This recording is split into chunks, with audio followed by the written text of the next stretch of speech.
Comrade, सबका लाल सलाम। मैं लाल बाबू चौहान, आप लोगों को जो कॉमरेड ने मुझे विषय पे दो शब्द कहने का जो अवसर दिया है, मैं उस दो शब्द बोलना चाहता हूँ।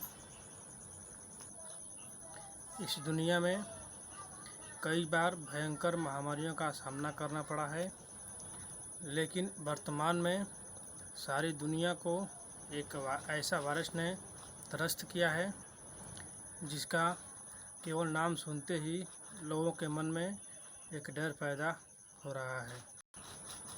इस वायरस के कारण सबका जीना मुश्किल बना है और ये पूरी दुनिया में बहुत ही तेज़ी से फैल रहा है। इसका नाम है कोरोना वायरस। कोरोना वायरस एक ऐसा वायरस है जिसे हम आप नंगी आँखों से नहीं देख सकते। यह अति सूक्ष्म विषाणु है जिसे इससे पहले कभी देखा नहीं गया था। इस वायरस का संक्रमण दिसंबर 2019 में चीन के वुहान शहर से शुरू हुआ था। साथियों, इस वायरस का नाम नोवेल कोरोना वायरस रखा गया।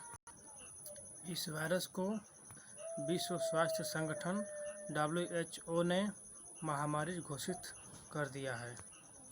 कोरोना विषाणु से जो बीमारी होती है उसका नाम कोविड-19 रखा गया है।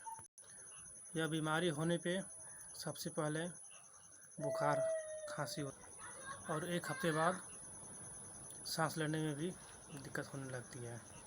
कोरोना वायरस के गंभीर मामलों में निमोनिया, कई अंगों विफलता और मृत्यु का कारण बनती है। कोरोना वायरस संक्रमित व्यक्ति के संपर्क में आने से फैलता है और संक्रमित व्यक्ति के खांसने या छींकने पे छींटे निकलते हैं। ये किसी सतह पर गिरते हैं और छूने पे दूसरे व्यक्ति को संक्रमण हो जाता है। जो भी व्यक्ति कोरोना संक्रमित व्यक्ति के संपर्क में आता है या कोरोना संक्रमित व्यक्ति ने किसी चीज़ को छुआ है साथियों, और कुछ देर बाद किसी दूसरे व्यक्ति ने उस सतह को छूता है तो उसे भी संक्रमण होता है। साथियों, यह कोरोना वायरस पूरी दुनिया में बहुत ही तेज़ी के साथ फैल रहा है। इस बीमारी के कारण पूरी दुनिया में लाखों लोगों की मृत्यु हो गई है। कोरोना वायरस के कारण कई परिवारों का जीना भी तबाह हो गया है।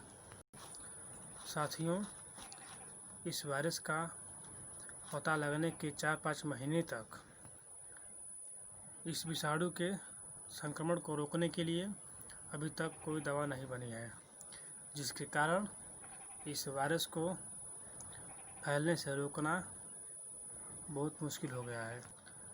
साथियों, यदि आप कोरोना वायरस से छुटकारा पाना चाहते हैं तो हमें सरकार के आदेशों का पालन करना बहुत ज़रूरी है। साथियों, हमें सिर्फ अपने लिए नहीं बल्कि पूरे देश के लिए सोचना होगा। हमें कोरोना वायरस को हराना है तो सरकार के निर्देशों का पालन करना आवश्यक है, जैसे कि लोगों से दूरी बनाए रखना, खांसते या छींकते वक्त मुंह पर रुमाल या टिश्यू का इस्तेमाल करना, हाथों को बार बार साबुन से धोना या सैनिटाइज़र का इस्तेमाल करना, बिना हाथ धोए आँखों, नाक, मुंह को न छूना आदि का पालन करना होगा। यदि हमें फिर एक बार कोरोना मुक्त भारत देखना है तो साथियों, हमें भारत देश के नागरिक के रूप में सरकार के निर्देशों का पालन करना आवश्यक है। साथियों, इतना ही बातों पर अपनी बातों को विराम देना चाहता हूँ। सबको लाल सलाम।